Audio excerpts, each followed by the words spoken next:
Hi friends, வாங்க இன்னைக்கு EV family கிச்சனுக்குள்ளே போகலாம். நம்ம இப்போ சிக்கன் பிரியாணி பண்ணுறதுக்கு ஒரு பேன் அடுப்பில் வச்சுருக்குறோம். ஒரு 4 வெங்காயம், நான் இப்போ 3/4 கிலோ அரிசியும் 3/4 கிலோ சிக்கனும் போடுறேன். அதுக்கு ஒரு 4 பெரிய வெங்காயத்தை ஸ்லைஸாக கட் பண்ணியிருக்கிறேன். அதை அதில் போட்டுக்கிறேன். பேனில் போட்டுக்கலாம்.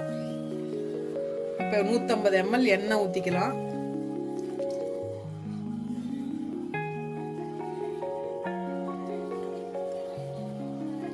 எண்ணெய் ஊற்றியாச்சு. ஒரு 4 பச்சை மிளகாய் போட்டுக்கலாம். நல்லா கோல்டன் ப்ரௌன் ஆகிற வரைக்கும் வதக்கிக்கலாம். இப்போ நான் வந்து 3/4 கிலோ சிக்கனுக்கு 3 பட்டை, 1/4 கிலோவுக்கு 1ங்கிறது தான் நான் எப்பவும் போடுற அளவு. இப்போ 3/4 கிலோவுக்கு 3 பட்டை, 3 கிராம்பு, 3 ஏலக்காய் இதெல்லாம் போட்டு எண்ணெயில் நல்லா வதக்கிக்கலாம். வெங்காயம் நல்லா ப்ரௌன் கலர் ஆகிற வரைக்கும் நம்ம வதக்கிக்கலாம். இப்போ நான் 3/4 கிலோ அரிசி, 3 டம்ளர் அரிசி ஊற வச்சு 1/2 hour நல்லா ஊறினதுக்கப்புறம் பாஸ்மதி ரைஸ் தான் போட்டிருக்கேன். நல்லா ட்ரை பண்ணி வச்சுக்கிட்டேன். தண்ணி நல்லா வடிட்டோம். இப்போ வந்து ஆனியன் பாருங்கள், இந்த அளவு கோல்டன் ப்ரௌனாக வதக்கிற வரைக்கும். இப்போ நான் ஒரு 10 நிமிஷத்துக்கு மேலே கையில் வச்சு வதக்க போனேன்னா இந்த கலர் வந்துருக்குது. 10 நிமிஷத்துக்கு மேலேயே ஆயிடுச்சு. இந்த கலர் வந்ததுக்கப்புறம் நம்ம கொத்தமல்லி போட்டுக்கலாம். கொத்தமல்லி உங்கள் கையில் அப்படி நான் 3/4 கிலோ போட்டிருக்கேன். அந்த கையில் மூடி போட்டிங்கன்னா சரியாக இருக்கும். ஒரு கை புதினாவும் கையை மூடி ஓரளவு போட்டிங்கன்னா சரியாக இருக்கும். நல்லா எண்ணெயில் போடும்போது அந்த ஃப்ளேவர்லாம் எண்ணெயில் இறங்கி நம்ம பிரியாணிக்கு டேஸ்ட் நல்லா இருக்கும்.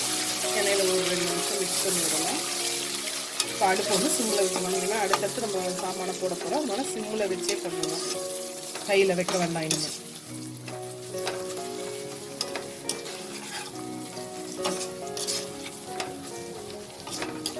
இப்போ ஒரு 2 நிமிஷம் வரையாச்சு. இஞ்சி பூண்டு பேஸ்ட்டு போடலாம்.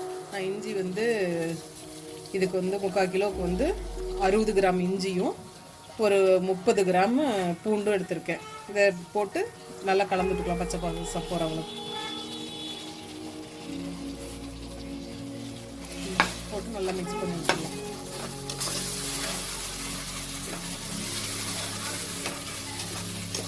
இந்த பிரியாணிக்கு வந்து இஞ்சி ஜாஸ்தியாக இருக்கணும், பூண்டு கம்மியாக இருக்கணும். பூண்டை விட இஞ்சி வந்து 1 பங்கு ஜாஸ்தி எடுத்துக்கிறோம். அதனால தான் 60 பங்கு இஞ்சியும் 30 பங்கு பூண்டும் எடுத்து நல்லா கலந்துக்கிறோம். இப்போ நம்ம வந்து 1 டேபிள் ஸ்பூன் வரமிளகாய் தூள் போட்டுக்கலாம். காஷ்மீரி ரெட் சில்லி நான் போடுறேன். இது வந்து கலர் வந்து நம்ம பிரியாணிக்கு தனியாக கலர் சேர்க்க தேவையில்லை. இது போட்டால் கலர் பிரியாணியே கலராக வந்துடும். உங்ககிட்ட வந்து ஆச்சி மசாலா இல்லை வரமிளகாய் தூள் இருந்தாலும் போடுவோம், சக்தி மசாலா இருந்தாலும் போடுவோம். கலர் வந்துடும். நம்ம எண்ணெயிலே போடும்போது பிரியாணிக்கு கலர் வந்துடும். இப்போ நல்லா கலந்து விட்டுருங்க. எண்ணெயிலேயே ஒரு 2 செகண்ட் வதங்கிட்டோம். இப்போ நம்ம தயிர் வந்து ஒரு 150 கிராம் ஊற்றிக்கலாம்.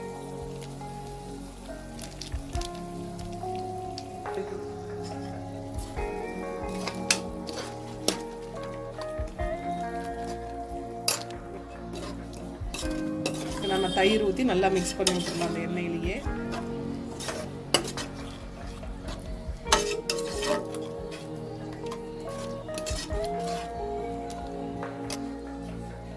இப்போ நம்ம ஒரு 4 மீடியம் சைஸ் தக்காளியை கட் பண்ணி வச்சுருக்கோம். அதே இதுலேயே போட்டுடலாம். கிராம் கணக்கில் பார்த்தோம்னா 400 கிராம் வரும் தக்காளி. ஆனியனும் 400 கிராம் தான் வரும். 4 பெரிய வெங்காயம் எடுத்திங்கன்னா, தக்காளி 4 இது எடுத்தால் 100 கிராம் அளவுக்கு எடுத்திங்கன்னா 4 தக்காளி வரும். இப்போ நம்ம இந்த பிரியாணிக்கு ஒரு 1.5 டேபிள் ஸ்பூன் அளவுக்கு கல்லுப்பு போட்டுக்கலாம். 1.5 டேபிள் ஸ்பூன் கல்லுப்பு போட்டுக்கலாம். பத்தலைன்னா நம்ம பிரியாணி தண்ணி டேஸ்ட் பார்த்து கலந்துக்கலாம். இது வந்து இப்போ தக்காளி நல்லா மசிஞ்சு எண்ணெயெல்லாம் பிரிஞ்சு வரணும். இப்போ தக்காளி பார்த்தா அவங்க பீஸ் பீஸாக வரைக்கும் தெரியக்கூடாது.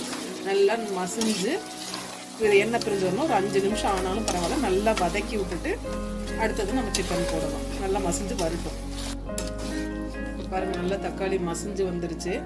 இந்த அளவுக்கு மசியணும். ஒரு 5 நிமிஷம் வதக்குறீங்கன்னா இந்த அளவுக்கு கையில் வச்சு வதக்கணும், மசிஞ்சு வந்துடும். இப்போ எண்ணெயெல்லாம் பிரிஞ்சு வந்துச்சு பாருங்கள். இப்போ நம்ம வந்து இது 3 டம்ளர் அரிசி போட்டிருக்கிறோமா. 3 டம்ளருக்கு வந்து ஒரு டம்ளருக்கு 250 கிராமா 750 கிராம். நம்ம 1 லிட்டர் தண்ணியை சூடு பண்ணிக்கிறேன். நான் நல்லா சூடு பண்ணி எடுத்து ஊற்றிக்கலாம் அப்படிங்கிறதுக்காக அடுப்பில் வச்சுருக்கேன். 1 லிட்டர் தண்ணி சூடாகிடும். இப்போ நான் வந்து 3/4 கிலோ சிக்கனுக்கு 1 லிட்டர் தண்ணி ஊற்ற போகிறேன். நம்ம ஊற்றுறேன் பார்க்குறது. நான் சுடு தண்ணி தான் ஊற்றுறேன். 1 2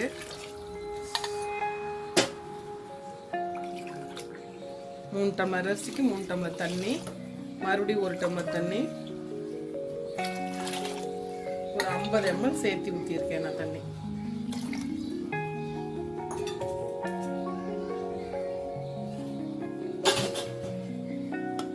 தண்ணியை ஊற்றிட்டு நல்லா மிக்ஸ் பண்ணி விட்டுட்டு நல்லா ஒரு கொதி வரட்டும். நம்ம மூடி வைக்கலாம் ஒரு 2 நிமிஷம்.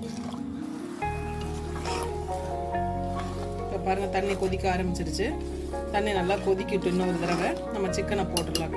நல்லா தலைப்புலன்னு கொதிக்கிட்டு தண்ணி பண்ண கொதிக்கல, நடுவில் கையில் தான் வச்சுருக்கேன். நல்லா கொதிக்கிட்டு நம்ம சிக்கனை போட்டுடலாம்.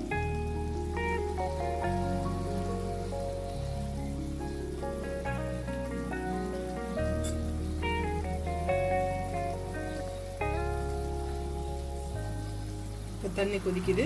சிக்கன் போடலாம். 3/4 கிலோ சிக்கன் போட்டிருக்கேன் நான். 3/4 கிலோ அரிசிக்கு 3/4 கிலோ. உங்களுக்கு வேணா 1 கிலோவும் போட்டுக்கலாம்.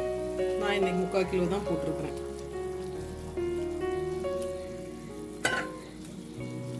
போட்டு நல்லா மிக்ஸ் பண்ணி விட்டுட்டு ஒரு 2 நிமிஷம் மூடி வச்சிடலாம். இப்போ நல்லா நல்லா கலந்துட்டேன் நான். மூடி வச்சிடலாம். அடுப்பு ஹைலியே இருக்கட்டும். மூடி வச்சிடலாம்.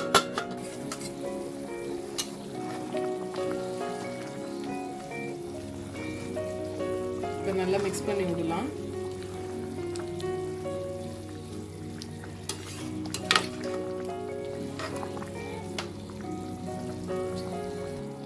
இப்போ சிக்கன் போட்டு 2-3 நிமிஷம் ஆயிடுச்சு. இப்போ நம்ம அரிசியை போட்டுடலாம். வடிச்சு வச்சிருக்க அரிசியை போட்டுடலாம்.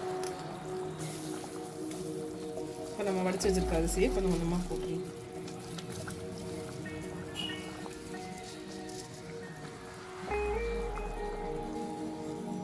நம்ம அரிசி போட்டாச்சு. இப்போ வந்து உள்ள விட்டு கிண்டாமல் அப்படியே சைடில் எடுத்துட்டிங்கன்னா போதும்.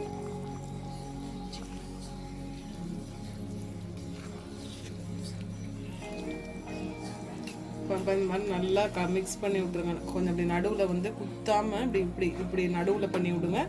சைடில் மட்டும் எடுத்துடுங்க. நடுவில் கரண்டியை விட்டு குத்தாதீங்க. இப்போ இடையில விட்டு இது பண்ண வேண்டாம். இப்போ வந்து ஹையில் தான் இருக்குது அடுப்பு. ஒரு 5 நிமிஷம் கழித்து பார்ப்போம். அரிசியும் தண்ணியும் ஈக்குவலாக இருக்கான்னு பார்க்கலாம்.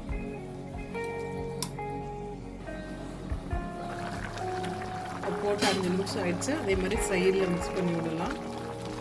நம்ம போட்டிருக்கிறது பாஸ்மதி ரைஸு. ரொம்ப மெதுவாக தான் கலரணும், உடஞ்சி போயிடும் அரிசி. இப்போ நம்ம வந்து உப்பு காரம் செக் பண்ணிக்கலாம். அரிசி போட்டோன்னே பார்த்தீங்கன்னா தெரியாது. இப்போ கொஞ்சம் தண்ணி பாருங்கள். அரிசி சிதாக ஏதாச்சும் ஒன்றாச்சு. இப்போ நம்ம உப்பு காரம் டெஸ்ட் பண்ணிக்கலாம்.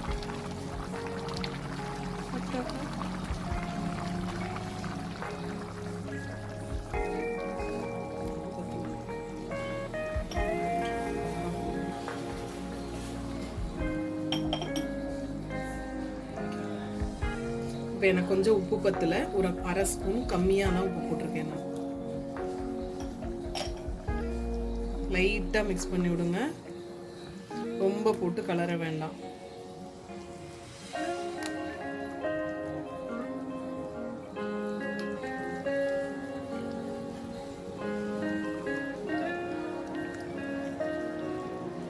நான் உப்பு போட்டு லைட்டாக மிக்ஸ் பண்ணிட்டேன்.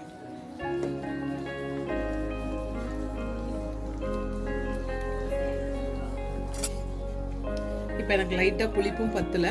அதனால் நம்ம தக்காளி போட்டிருக்கோம், தயிர் ஊற்றிருக்கோம். அதனால லைட்டாக பத்தலை. ஒரு 1/2 லெமன் மட்டும், சின்ன லெமனில் 1/2 லெமன் மட்டும் புளிஞ்சிருக்கேன் நான்.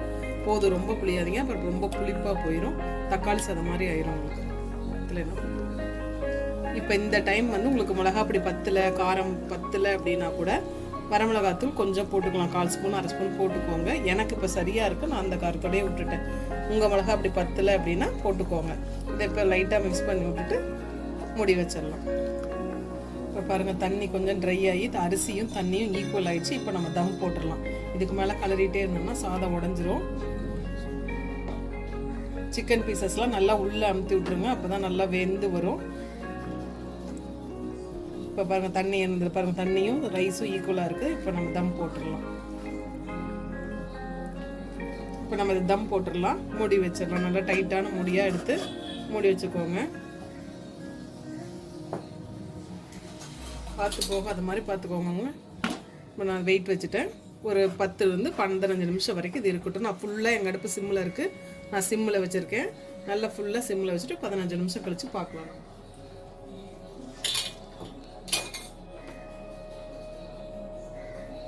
இப்போ நம்ம 15 நிமிஷம் கழித்து அடுப்பை ஆஃப் பண்ணி 10 நிமிஷம் ஆயிடுச்சு. இப்போ நம்ம எடுத்து பார்க்கலாம் பிரியாணி.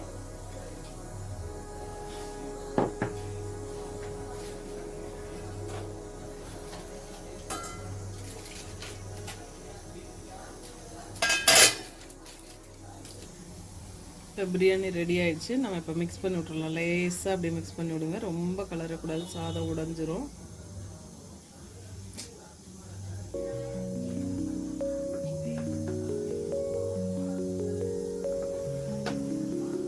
பாருங்க, அடியில எல்லாம் தண்ணியும் நிற்கல.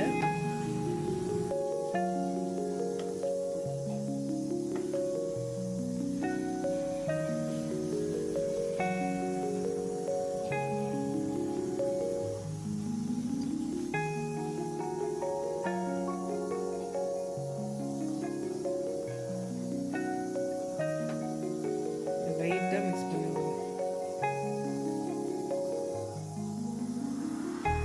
பிரியாணி ரெடி ஆயிடுச்சு. நீங்களும் உங்கள் வீட்டில் இந்த மாதிரி பிரியாணி செஞ்சு பாருங்கள்.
நீங்கள் இப்போ தான் அந்த சேனலை ஃபஸ்ட் தடவை பார்க்குறீங்கன்னா லைக் பண்ணுங்கள், ஷேர் பண்ணுங்கள், மறக்காமல் சப்ஸ்கிரைப் பண்ணுங்கள்.